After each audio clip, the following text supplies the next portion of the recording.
A very good morning to all of you, and a very warm welcome to the online classes of CPS Learning, the best competitive institute for any competitive exam like UPSC, HAS, Allied Services, Banking, and also some other entrance exams like CAT and MAT. So, if you are an aspirant, join CPS Learning today and feel the real difference of preparation. Now, let's move towards the most important current affairs of 14 December 2021. And here are some important topics we are going to discuss in our today's session. These are international rankings, state schemes, important day, new appointments, books and author, and partnership and memorandums. So here it is, question number first on your screen now. What is the rank of India in the Lowy Institute Asia Power Index 2021? जी हाँ, हमसे पूछा गया है Loewi institute जो कि एक Sydney based यानी Australia based एक इंस्टीट्यूट है जो कि रैंकिंग्स जारी करता है कि कौन सी कंट्री में मतलब जो पावर्स हैं बेसिकली मिलिट्री और जो आपकी इकोनॉमी टोटल सबको मिलाकर वो एक रैंकिंग्स जारी करता है ऑलमोस्ट 28 कंट्रीज़ जो लार्ज कंट्रीज़ हैं एशिया पैसिफिक रीजन में। तो पूछा गया है उसमें इस बार जो इंडिया को पोजीशन दी गई है वो कौन सी पोजीशन दी गई है, which is the rank of India in the Asia Power Index 2021, and the correct option friends is option number D, fourth. According to Lowy Institute Asia Power Index 2021, India has ranked fourth most powerful country in the Asia Pacific region for comprehensive power out of 26 countries. Sorry, there are 26 countries. जी हाँ, 26 countries की जो है list यहाँ पे जारी की जाती है जिसमें भारत का जो है फोर्थ पोजीशन है and with an overall score of 37.7 out of 100। हमारा जो स्कोर रहा वो 37.7 रहा है इसमें।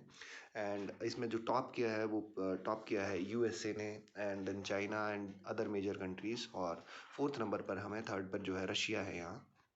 Moving towards the next question, which institutions has launched the e-सवारी इंडिया इलेक्ट्रिक बस कोलिशन? जी हाँ, पूछा गया है किस इंस्टीट्यूशन के द्वारा जो है ई सवारी इंडिया इलेक्ट्रिक बस कोलिशन को जो है लॉन्च किया गया, and the correct option friends is option number B, NITI Aayog. The National Institution of Transforming India, Niti Aayog, launched the e-Sawari India Electric Bus Coalition in partnership with Convergence Energy Services Limited, CESL के साथ जो है मिलकर नीति आयोग जो है इन ई सवारी buses को, electric buses को लॉन्च करने जा रहा है। और दूसरे जो इनके साथ पार्टनर हैं वो है World Resources Institute of India, WRI India, and with the support of transformative urban mobility initiative TUMI. Moving towards the next question, German lawmakers officially elected Social Democrat as the new chancellor. जी हाँ, किसे जो है नया chancellor चुना गया है Germany का, ये हमसे पूछा गया। और 16 साल के बाद जो है एंजेला मार्कल को जो है यहाँ पर बदल दिया गया है और नए चांसलर जो है यहाँ पे चुने गए हैं। एंड जर्मनी में जो मोस्ट पावरफुल पर्सन है उसे चांसलर की उपाधि दी जाती है। तो एक बेसिकली जैसे हमारे प्राइम मिनिस्टर होते हैं ऐसे ही वहाँ पर चांसलर होते हैं। तो पूछा गया नया चांसलर किसे अपॉइंट किया गया है, जो कि सोशल डेमोक्रेट पार्टी से बिलोंग करते हैं, और इनका नाम है option number D, Olaf Scholz. Olaf Scholz is appointed as the new Chancellor of Germany. German lawmakers officially elected Social Democrat Olaf Scholz as the new chancellor, putting an end to 16 years of conservative ruler under Angela Merkel. जी हाँ, Angela Markle जो है लगातार 16 साल से ये conservation party से जो है बिलोंग करती हैं, जो है रूल कर रही थी, और अभी हाल फिलहाल में उन्हें चेंज करके जो है नया जो है चांसलर चुना गया है, ओलाफ स्कोल्स को। Moving towards the next question, South Asia Association for Regional Corporation, जिसे सार्क के नाम से भी जाना जाता है, character day is observe annually in which of the following day? जी हाँ, पूछा गया है सार्क कैरेक्टर डे जो हम मनाते हैं हर वर्ष वो किस दिन मनाया जाता है, and it is celebrated on 8th of December every month, जी every year sorry.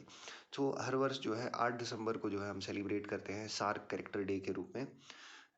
And the South Asia Association for Regional Cooperation Character Day is observed annually on 8 December to commemorate the adoption of SAARC character. जी हाँ, इस दिन हमने जो है अपनाया था शार्क को, जो है जो शार्क कंट्रीज़ हैं वो मिलकर जो है काम करने के लिए एक साथ जो है जुट हुई थी कि साउथ एशियन जो एसोसिएशन है यानी साउथ एशिया जो कंट्रीज़ हैं उनकी जो मेंबर्स हैं वो मिलकर एक साथ जो है काम कर रहे हैं कॉम्प्रिहेंसिव ग्रोथ के लिए।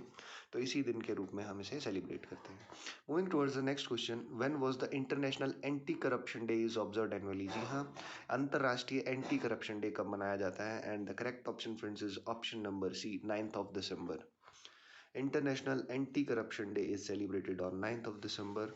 To raise public awareness for anti corruption. जी हाँ, बेसिकली एक अवेयरनेस जो है, जागरूकता फैलानी है एक कॉमन पब्लिक में कि जो करप्शन है उसके खिलाफ आवाज़ उठाएं, एंटी करप्शन जिसे हम डे मन के रूप में मनाते हैं।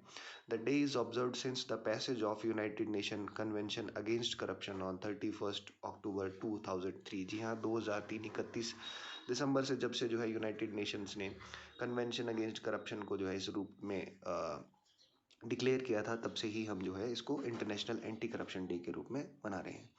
Moving towards the next question which is on your screen now, name the author of the book at home in the universe. जी हाँ, at home in the universe जो बुक है वो किसके द्वारा लिखी गई? And the correct option friends is option number C, Balakrishna Mathur. जी हाँ, an autobiography at home in the universe is written by Bala Krishna Mathur was released bye RC Sinha, जो कि एक IAS हैं और एडवाइज़र हैं मिनिस्ट्री में रोड डेवलपमेंट, जो कि मुंबई में महाराष्ट्र में स्थित है। बढ़ते हैं हमारे अगले क्वेश्चन की तरफ। Which bank has signed a memorandum with Kendriya Sainik Board to support and educate the children of war veterans, ex-servicemen and so in the question it is asked कि कौन सा ऐसा बैंक है जो केंद्रीय सैनिक बोर्ड के साथ मिलकर जो है सपोर्ट करने वाला है एजुकेशन को, जो चिल्ड्रंस है, वॉर वेटरन्स हैं यानी एक्स सर्विसमैन हैं, जो विडोज़ हैं, उनके जो बच्चे हैं उनको जो है ये बैंक सपोर्ट करने जा रहा है, उनको जो है एजुकेशन प्रोवाइड करने जा रहा है। बेसिकली जो हमारे मिलिट्री जो वेटरन्स हैं यानी जिन्होंने देश के लिए अपनी जान दी है या उन्होंने अपनी पूरा जीवन ही जो है देश के लिए कुर्बान कर दिया, ऐसे जो हमारी फैमिलीज़ हैं उनको जो है ये बैंक जो है एजुकेशन प्रोवाइड करने की बहुत ही अच्छी मुहिम शुरू करने जा रहा है। And none other it is the only trustworthy bank of India, it is option number D, State Bank of India. जी हाँ, SBI जो है इस मुहिम को शुरू करने जा रहा है। State Bank of India has signed an memorandum with Kendriya Sainik Board to support educate the children of war veterans, ex-servicemen and war widows.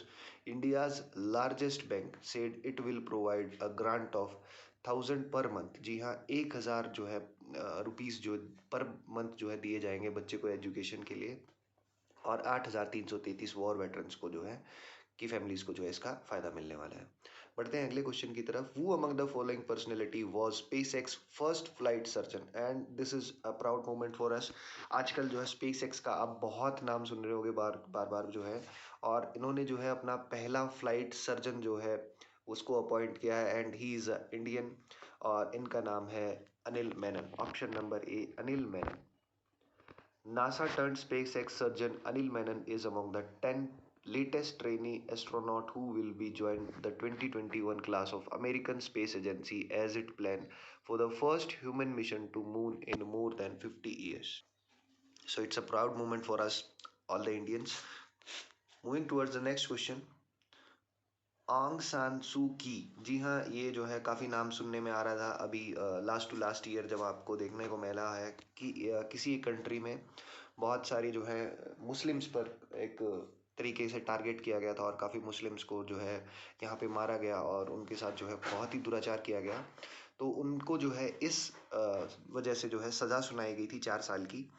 And आपसे पूछा गया है she is prominent civilian leader who belongs to, ये उस time पे जो है बहुत ही मेन लीडर थे वहाँ की, जो प्राइम मिनिस्टर कहें या उसको आप प्रेसिडेंट कहें, वो जो पावर्स थी इनके पास थी, तो उनका जो है इन्होंने बहुत गलत फ़ायदा उठाया और यहाँ पर काफ़ी किलिंग्स करवाई। रोहिंग्या मुस्लिम्स, मैं बताऊँ अगर आपको बहुत ही स्पेसिफिक टू बी स्पेसिफिक अगर जानना है तो, कि इनकी काफ़ी किलिंग्स की गई थी इनके द्वारा। तो ये किस नेशन से बिलोंग करती हैं ये आपको ज़रूर याद ही होगा। And she belongs to option number C, Myanmar. जी हाँ, शी इज़ फ्रॉम म्यांमार और इनको जो है 4 साल की सज़ा सुनाई गई थी। Myanmar's ousted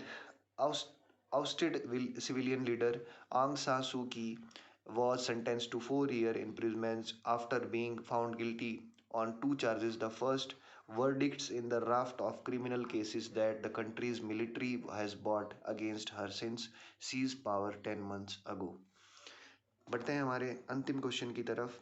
Who has won the gold medal in men's 55 kg snatch category at the ongoing Commonwealth weightlifting championship 2021? जी हाँ, हमसे पूछा गया क्वेश्चन में कि जो ongoing Commonwealth weightlifting championship है उसमें 55 kg वर्ग में किसने जो है स्नैच कैटेगरी में गोल्ड मेडल जीता है?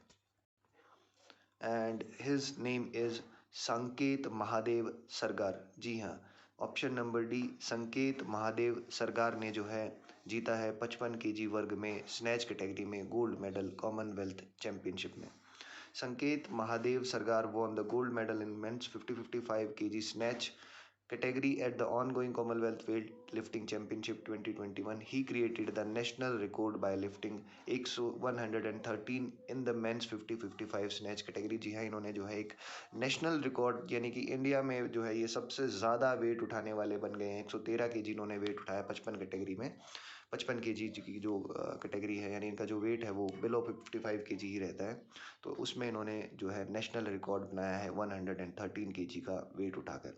इसी के साथ हमारे आज के इस सेशन को हम यहीं समाप्त करते हैं। एक बार फिर से आपसे मुलाकात होगी हमारे अगले सेशन में। तब तक के लिए जो है चैनल को सब्सक्राइब करिए, इन वीडियोज़ को शेयर करिए, कमेंट करिए, लाइक करिए और ज्वाइन करिए CPS लर्निंग को। धन्यवाद।